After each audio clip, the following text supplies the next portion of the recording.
we have been brought up in industrial society because of our technological advancement and the use of nature as commodities solely for our use, that we are ensconced in human privilege. We feel superior to the rest of creation. We feel like we're the culmination of evolution. We feel like we have the right to utilize nature in any way we want, even to genetically engineer it to suit our principles, to literally look at all of nature as natural resources. Natural resources, how many environmentalists use the term natural resources? The minute they do, they've fallen into human privilege. Because natural resources, by definition, means nature available for human use, right?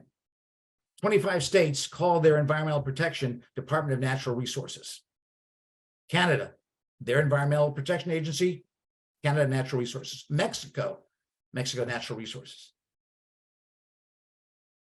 Renewable resources, non-renewable. For whom? Non-renewable for the whales? Renewable for the butterflies? Right?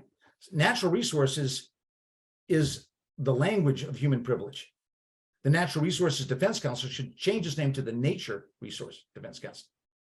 Right? And by the way, we even project our negative things onto things. If you call somebody an animal, is that a compliment? If you say somebody's beastly, is that a compliment? Right? Somebody's really racist, you call a racist pig. Right?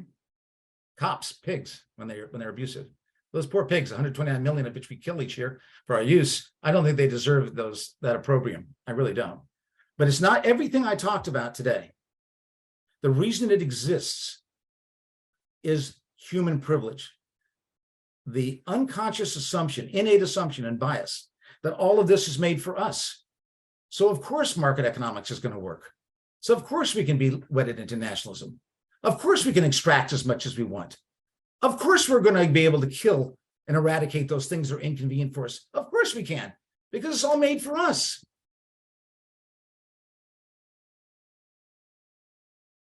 And we have confirmation bias because 80% of Americans live in cities and urban areas. 55% of the world's population now lives in urban areas. So they're no longer in touch with those natural systems. They're no longer in touch with those non-human earth life communities. All we see around us as humans in interaction, our economy versus economy. All we see is our politics. All we get on MSNBC, all these things that we see are filled with human issues, but never the issues of the human's relationship to the rest. And we're never going to find peace among ourselves.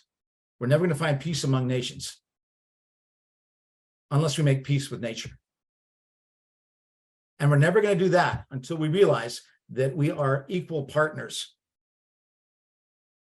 and that those aspects of nature need to have their rights and they need to have their survival and they need to be privileged just as we are and that we depend on them. So we shouldn't have a declaration of independence. That belongs to that other thing. God bless, wonderful things in there. We need a declaration of interdependence. Understand that each and all of us is linked. And until we understand that mutually enhancing link, and we get rid of this human privilege, which is the basic consciousness problem with industrial society, we're not going to make this a really important transformation from the industrial society and its disastrous, zombie-like presence still, because it's totally, as I've noted, there's no future there, to the future that we have to have.